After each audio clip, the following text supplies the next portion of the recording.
कराचिया फेरियर हाला बुओ के अदब फेस्टिवल 27 तारीखा कराची का अदब नामा एक सेशन ये कनक बुता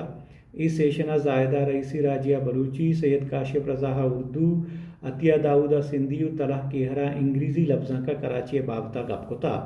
दीवान मॉडरेटर उर्दू शायर और नविश्तकार हारिस खलीक बुता जायदा रईसी राजिया कराचिया बलूची लफ्जा की चेस्तु ईरानी तारीख ताको महताक बलूची लफ्जा के बोनगप वो हंसते दौरा बलूची लफ्जा का कारकनों के बामर्दान किरद बाबता गपजता वो गश्ता के बलूची नोके और सही दौरे लफ्जा के बिंदा च कराचिया बुता कराचिया अवली रंदा रेडियो स्टेशन बलूची जुबान नशर बुता और बलूची अवली माता कोमान च कराचिया दरत का उर्दू नामदार गिदार नबी सैयद काशिफ रजा गोश्ता के कराचिया निश्तगी उर्दू शायर व नविश्तकारा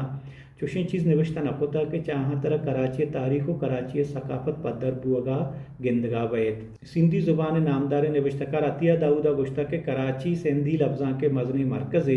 सिंधी लफ्जा कराची मुदाम एक मजनी बोनगबी बिस्तारा गिंदग भी इंग्रेजी नविश्तकार तलाह केहरा गोश्ता के कराची ये शहर रंग द्रोशुम च उर्दू लफ्जा का गेश्तर इंग्रेजी किदार और नावला जो अंतर रंगिया पेशदार बुता